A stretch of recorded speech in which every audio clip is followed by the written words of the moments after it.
Hey everyone, welcome back to new video. आज का जो लुक है वो टोटली इंस्पायर्ड है हीरा मंडी से। तो आज भी मैं जो है इस लुक के बारे में नहीं बताऊंगी आपको। सारे जो प्रोडक्ट है वो आपको डिस्क्रिप्शन में जो है मिल जाएंगे। तो जैसे ही मैंने सीरीज खत्म करी थी तो मुझे बहुत ज़्यादा क्यूरियोसिटी हो गई थी about everything, what they were, what they do, what happened to them. वो जो एरिया है लाहौर में वो ज़्यादातर आर्ट एंड कल्चर के लिए जाना जाता था पहले मुगल एराज में। बट जब ब्रिटिशर्स का रूल हुआ तो उन लोगों को वो सारी चीज़ें जो है समझ नहीं आई। ऑफ कोर्स वो आर्ट कल्चर जो था वो हमारा था और उन लोगों को समझ नहीं आया, तो उन लोगों ने जो है ये सब किया वहाँ पे रहने वाले लोगों की, और उनकी जो है बहुत ज़्यादा बुरी हालत हो गई थी उस टाइम तक। तो मैंने बहुत ज़्यादा इंटरेस्टिंग बात भी सुनी कि बहुत अच्छे अच्छे जो फैमिली के लड़के वगैरह होते थे उन्हें जो है वो लोग वहाँ भेजते थे just to know everything about their culture, expression, art, everything. जो सीरीज़ में दिखाया गया है वो बहुत ज़्यादा ग्लैमरस तरीके से दिखाया गया है। वो एक इमेजिनेशन है एक इंसान की, जो जो उन्होंने रिसर्च करा है या वो उन लोगों से मिले हैं या उनको जितनी नॉलेज है उसी के हिसाब से जो है उन्होंने दिखाया है। सारी चीज़ें जो है वो पूरी रियलिटी नहीं हो सकती है, काफ़ी चीज़ें ऐसी भी होगी जो हमें नहीं पता होगा।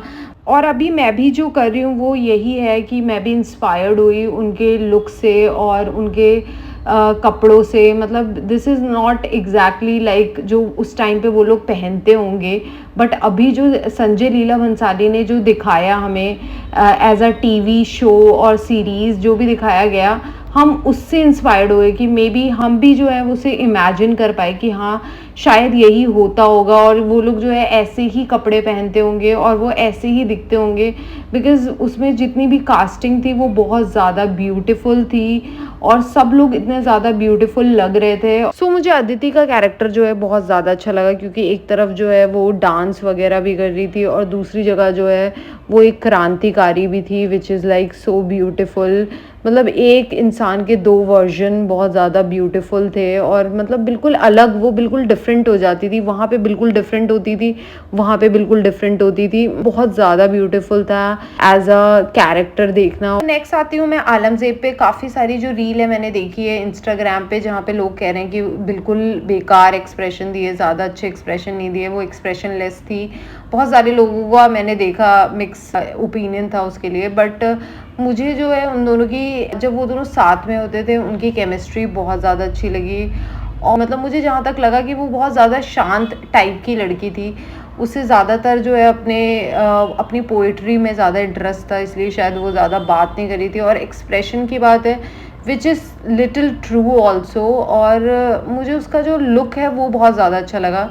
मतलब वो जो overall look, makeup look and उसका जो ड्रेसिंग सेंस, ये सारी जो चीज़ें थी उसके अंदर वो बहुत ज़्यादा अच्छी लगी, क्योंकि बहुत अच्छे से जो है उसके कपड़े वगैरह बनाए थे संजय लीला भंसाली ने। वो मेन कैरेक्टर वाइब भी दे रही थी जब वो दोनों साथ होते थे। बेसिकली जब वो अकेली होती थी तब तो मुझे लगता था, तब तो मनीषा कोइराला ही वो जो स्क्रीन है वो हाईजैक कर लेती थी। बट जब वो दोनों साथ में होते थे तब वो थोड़ी मेन कैरेक्टर फील देती थी।